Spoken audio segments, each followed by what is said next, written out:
केरल में आरएसएस की 3 दिवसीय बैठक हुई और इस बैठक में तमाम मुद्दों पर चर्चा भी हुई। खास तौर पर लोकसभा चुनाव में जेपी नड्डा ने जो बयान दिया था उसको लेकर आरएसएस की तरफ से भी एक प्रतिक्रिया सामने आई है। आपको याद दिला दें कि जेपी नड्डा ने जब लोकसभा के चुनाव हो रहे थे उस दौरान एक निजी चैनल के पत्रकार को ये कहा था कि अब बीजेपी काफ़ी बड़ी पार्टी बन गई है और उसे अब आरएसएस की कोई भी ज़रूरत नहीं है। इस बयान पर आरएसएस ने कहा है, आरएसएस प्रचारक प्रमुख सुनीत अंबेकर ने कहा है कि हमारे मिशन के बारे में मूल विचार सभी के लिए स्पष्ट हैं। अन्य मुद्दों को भी हल किया जाएगा। It's family matter.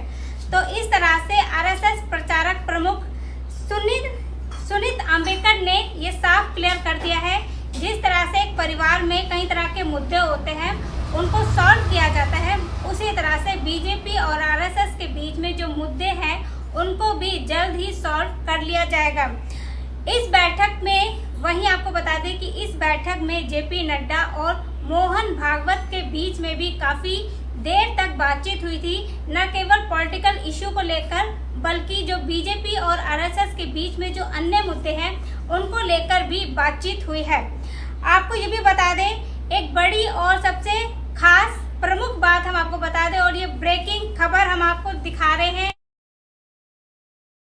सभी व्यूअर्स के लिए कि बीजेपी के राष्ट्रीय अध्यक्ष केशव प्रसाद मौर्य को बनाया जा सकता है। जी हाँ, बिल्कुल आप ठीक सुन रहे हैं, बीजेपी के राष्ट्रीय अध्यक्ष अब केशव प्रसाद मौर्य हो सकते हैं।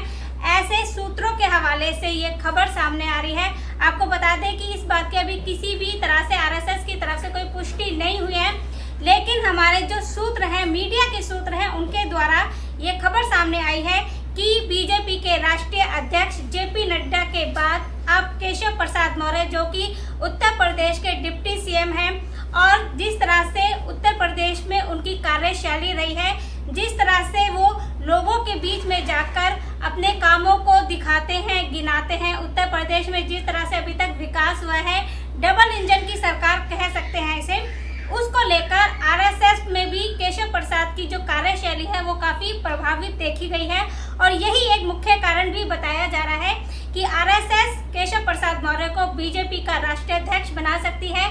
एक जानकारी आपको ये भी दे दें कि केशव प्रसाद मौर्य बचपन से ही आरएसएस से उनका काफ़ी जुड़ाव रहा है, काफ़ी लगाव रहा है आरएसएस के प्रति। ये भी एक वजह रह सकती है आरएसएस का राष्ट्रीय अध्यक्ष बनाने का केशव प्रसाद मौर्य का। तो ये एक मास्टर स्ट्रोक भी हम कह सकते हैं, जिस तरह से अमित शाह की जो बढ़ती हुई, जो कहते हैं बढ़ता हुआ कद है, उसको कहीं ना कहीं रोकने के लिए आरएसएस ने ये मास्टर स्ट्रोक चला है राष्ट्रीय अध्यक्ष के तौर पर। तो एक बड़ी खबर हम आपको दे रहे हैं कि बीजेपी के राष्ट्रीय अध्यक्ष केशव प्रसाद मौर्य को बनाया जा सकता है।